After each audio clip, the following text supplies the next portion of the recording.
বন্ধুরা, আজকের ভিডিওটা অনেক সুন্দর হবে, কারণ আজকে আমি বলতে যাচ্ছি সূরা। আপনারা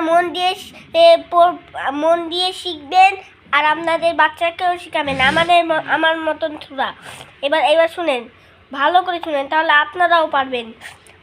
আউযু বিল্লাহি মিনাশ শাইতানির রাজিম। বিসমিল্লাহির রহমানির রহিম। আলহামদুলিল্লাহি রাব্বিল আলামিন আর রহমানির রহিম মালিকি ইয়াউমিদ্দিন ইয়্যাকা না'বুদু ওয়া ইয়্যাকা নাস্তাঈন ইহদিনাস সিরাতাল মুস্তাকিম সিরাতাল লাযীনা আন'আমতা আলাইহিম গায়রিল মাগদুবি আলাইহিম ওয়ালাদ-দাল্লিন। আমিন।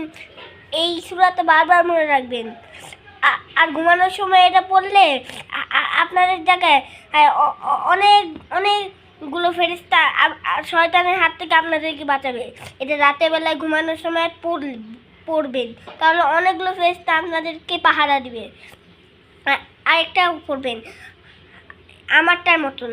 আউযু বিল্লাহি মিনাশ শাইতানির রাজিম। বিসমিল্লাহির রহমানির রহিম। কুল হু আল্লাহু আহাদ আল্লাহুস সামাদ লাম ইয়ালিদ ওয়া লাম ইউলাদ ওয়া লাম ইয়াকুল লাহু কুফুয়ান আহাদ। এইটাও মনে রাখবেন। তারপর আরেকটা ঘুমানোর দোয়া, আল্লাহুম্মা বিসমিকা আমতু ওয়া আহইয়া। এই তিনটা সূরা পাঠ করলে আপনাদের জায়গায় ফেরেশতা ঘোরাফেরা করবে আর শয়তানের হাত থেকে আপনাদেরকে মুক্ত করবেন। এইগুলো সারা জীবন মনে রাখবেন। আসসালামু আলাইকুম।